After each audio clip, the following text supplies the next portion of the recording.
Olá a todos, aqui é o Luiz que está falando. Vamos novamente dar sequência ao nosso estudo das dimensões espirituais da casa espírita e, como de praxe antes, vamos fazer uma prece para poder dar introdução ao estudo.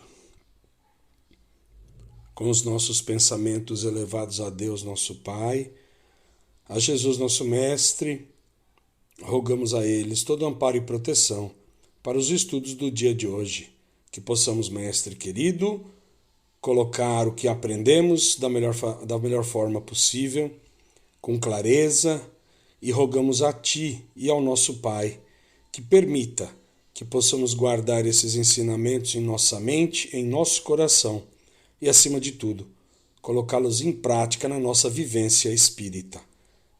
Obrigado, Pai, obrigado, Jesus, que assim seja. Então, meus irmãos, hoje vamos dando sequência com o tema das diretrizes espirituais da casa espírita.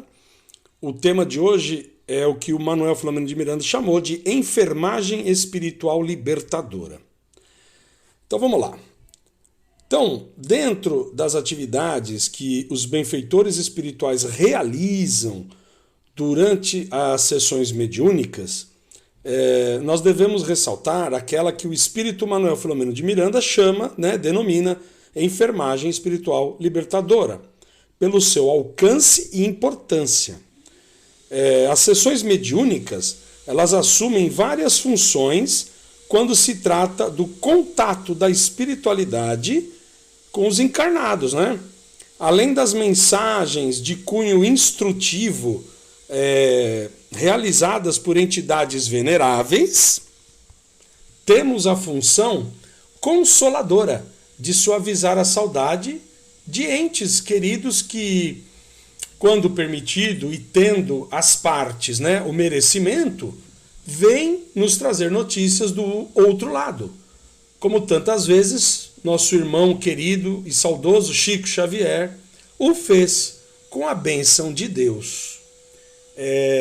Podemos dizer que o aprendizado advindo dessas sessões mediúnicas é outra função importante dessas reuniões, conforme nos esclarece o próprio Manuel Filomeno de Miranda no livro Nas Fronteiras da Loucura, psicografado por Divaldo, no capítulo 16, cujo título é Considerações sobre Sessões Mediúnicas.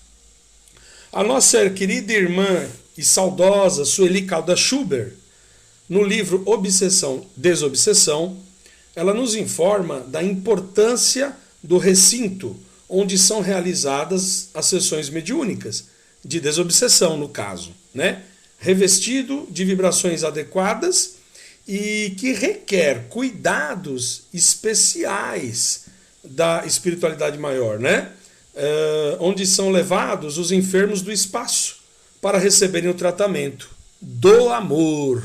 O amor é o que conduz tudo. Ela nos diz ainda que nenhuma outra medicação existe mais adequada, e nem mais bem indicada que o amor.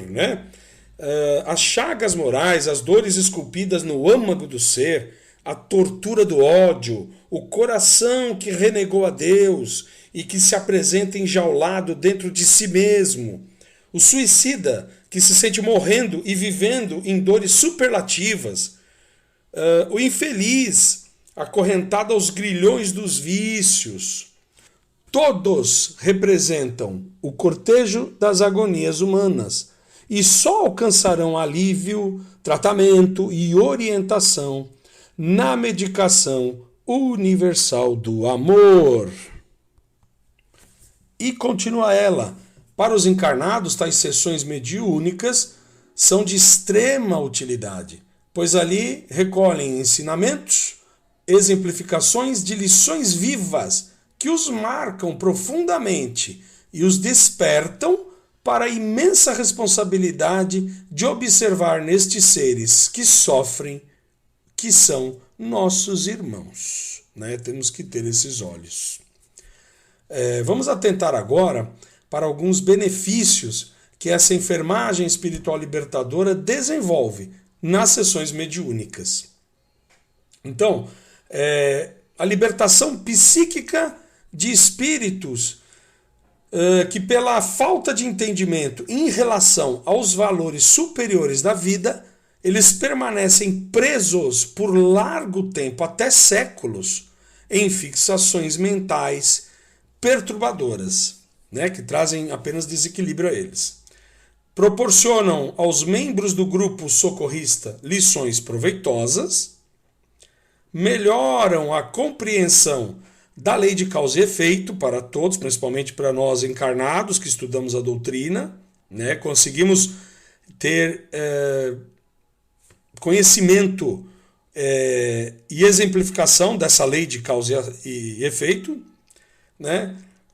O exercício da fraternidade é uma das coisas que essas reuniões nos propicia, né? Aos encarnados, que é o contato com as dores dos comunicantes, se sensibilizam e melhor conseguem atender aos que os cercam, né?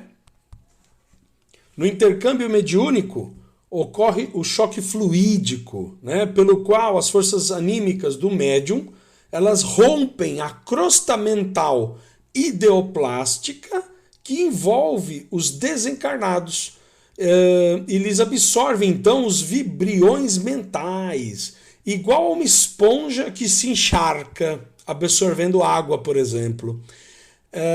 O que acontece com isso? Diminui a psicosfera negativa em que estão esses irmãos, permitindo o diálogo no qual se dão conta da morte.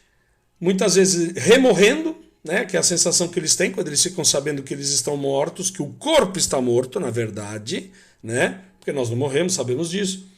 E aí eles, para despertar depois, em condições lúcidas, o que vai propiciar aos mentores conduzi-los, enfim, a postos de socorro, a hospitais do plano espiritual. Outro benefício dessas reuniões é tornar possível cirurgias perispirituais, no perispírito, enquanto ocorre a comunicação, bem como outros processos socorristas mais específicos, né? Que visam sempre a beneficiar aqueles que estão presos a reminiscências carnais, por eles vitalizadas, com a mente viciada, que constroem assim, por si mesmos, os próprios sofrimentos, né? É o pensamento equivocado, o repensar equivocado. Outro benefício dessas reuniões mediúnicas são o benefício do exercício da caridade anônima por ambas as equipes, né? Tanto a equipe de desencarnados, trabalhadores, como a equipe de encarnados. Porque quando você vê o irmão com tanto sofrimento, a nossa misericórdia entra em ação, né? A nossa piedade entra em ação. E aí você realmente se dedica, e não importa saber quem faz uma coisa ou outra, não há necessidade.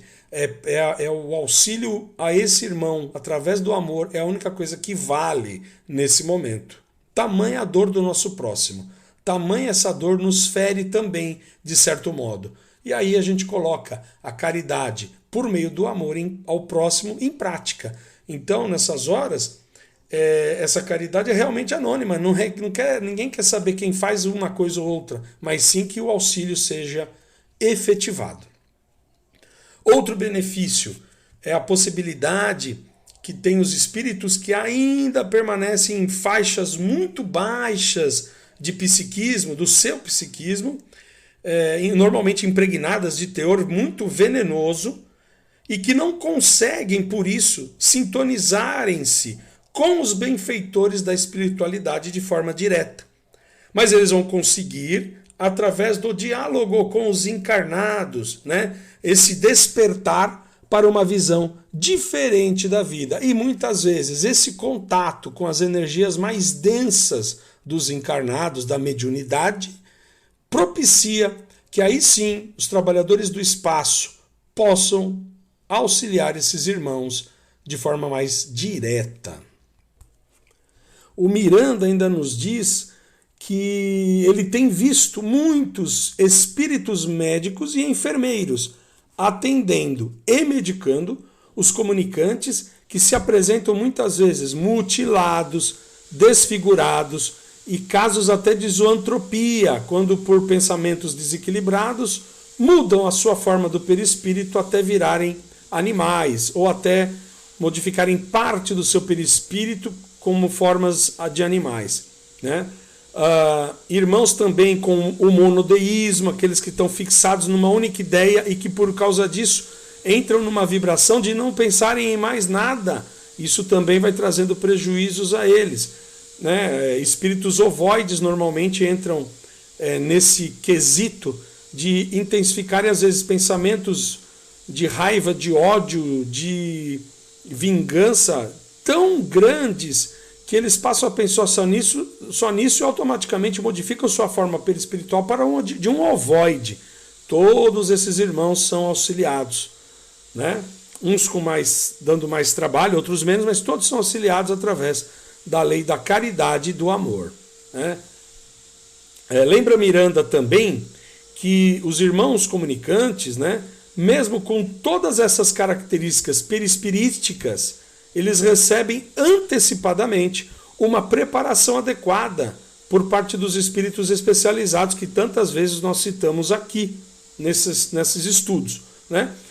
Justamente para que possam ter atenuadas as suas vibrações maléficas, desequilibradas, desarmônicas, e aí, senão prejudicariam os médiuns que vão os sintonizar. Então é necessário esse trabalho de preparação anterior para que o irmão necessitado possa se ligar mentalmente ao médium, mas sem prejudicar o médium. E para terminar o nosso estudo de hoje, a gente pode dizer que a maior parte dos atendimentos ainda assim ocorrem em áreas de socorro da própria espiritualidade, que usa variadas terapêuticas, muitas das quais nós ainda não temos conhecimento, né? Muitos irmãos em situações desequilibradas, quando dão a comunicação em si, o auxílio, a troca de energia de médium-espírito, às vezes é o início do tratamento. É como se fosse para realmente quebrar aquela corrente que liga aquele irmão a energias apenas deletérias. E aí essa corrente sendo quebrada, esse irmão se coloca,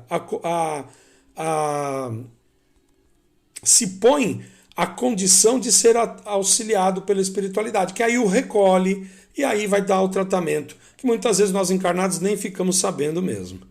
Certo? Então esse aí é um tema que o próprio Manuel Flamengo de Miranda chama, e não deixa de ser um tratamento libertador para o espírito. Quando o espírito atinge o mérito de ser auxiliado, por pior que ele esteja, por pior condição perispiritual que ele esteja, ele vai ser auxiliado e, lógico, vai chegar numa hora que vai depender dele seguir o caminho correto ou não, né? Muitos às vezes são auxiliados e preferem voltar para lugares ruins, de baixa vibração onde estavam. É livre-arbítrio. Até certo ponto Deus o permite.